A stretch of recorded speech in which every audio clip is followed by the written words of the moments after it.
देश की राजधानी दिल्ली में जो डूबता चुल्लू भर पानी में सिस्टम है ना, उसको एक्सपोज करने की कोशिश कर रहे हैं। आज हम दिल्ली का मास्टर प्लान हाथ में लेकर आए हैं, क्योंकि ये देश की राजधानी है, छोटा मोटा शहर नहीं है।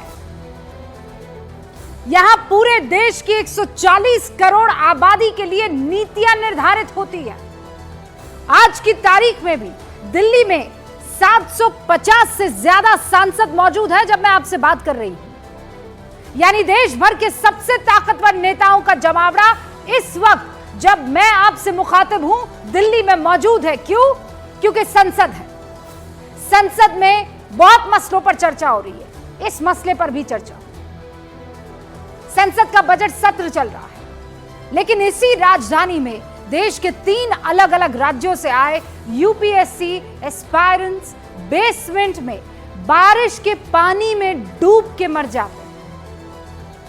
जिस दिल्ली में देश भर से चुने गए सांसद रहते हैं, वहां का सिस्टम ऐसा कि 3 बच्चे बेसमेंट में बनी किसी लाइब्रेरी में पढ़ते वक्त डूबकर मर जाते। यह झकझोरने वाली खबर है कि नहीं, आप मुझे बताइए। इसीलिए संसद से लेकर सड़क तक इस पर हंगामा हो रहा है और होना भी चाहिए। यह नाराजगी सबकी तरफ से आ रही है, लेकिन सियासत भी खूब हो रही है। सुनिए आप। जो घटना हुई है दर्दनाक घटना है। यूपीएससी के स्टूडेंट जो तैयारी कर रहे थे, आखिरकार प्लानिंग और एनओसी देने की जिम्मेदारी तो सभी अधिकारियों की है। अध्यक्ष महोदय, जिम्मेदार कौन है? उनके खिलाफ कार्रवाई क्या हो रही है? नंबर 1। दूसरा, ये केवल एक विषय नहीं है इलीगल बिल्डिंग। हम तो यूपी से अध्यक्ष जी देख रहे हैं, जहां इलीगल बिल्डिंग बनती है वहां बुलडोजर चलता है। क्या ये सरकार बुलडोजर चलाएगी कि नहीं चलाएगी?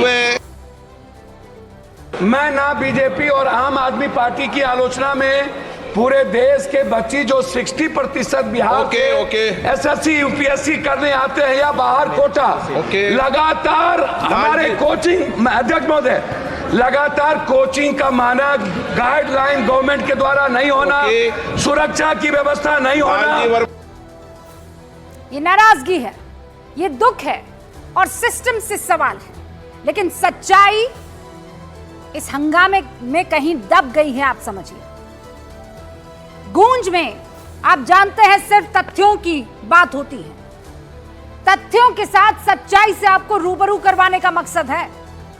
3 यूपीएससी की तैयारी करने वाले बच्चे, उनकी मौत की असली वजह क्या है, वो भी तथ्यों के साथ ही सामने रखूंगी आज मैं। क्योंकि इस वक्त जो कागज आप मेरे हाथों में देख रहे हैं, वो चीख चीख कर कह रहे हैं कि इन तीनों की मौत के गुनहगार कौन है।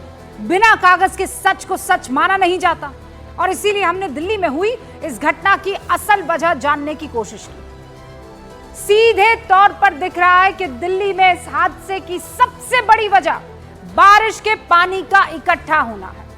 और वो क्यों हुआ, क्या वजह है, उस वजह को इस पेपर में दर्ज किया गया है। यह है दिल्ली का मास्टर प्लान, और इसी मास्टर प्लान के पेज नंबर 20 और 21 में साफ लिखा है कि दिल्ली को ड्रेनेज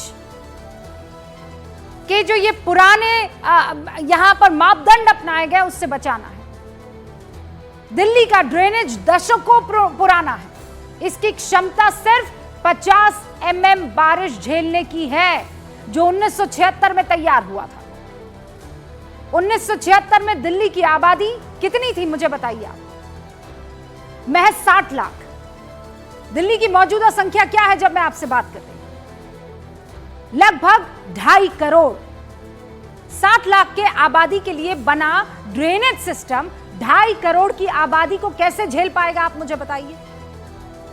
2018 में दिल्ली के लिए नया ड्रेनेज मास्टर प्लान तैयार किया गया था, ये रहा मेरे हाथों में, जो अभी भी दिल्ली की आम आदमी पार्टी सरकार के पास अटका हुआ है। यानी ये मास्टर प्लान फाइलों तक ही सीमित है, इन पन्नों तक सीमित है। आबादी बढ़ी 400 गुना, लेकिन ड्रेनेज सिस्टम वही का वही है। फिर जल जमाव नहीं होगा तो क्या होगा, बताइए मुझे। और जल जमाव होगा तो हादसे होंगे कि नहीं होंगे?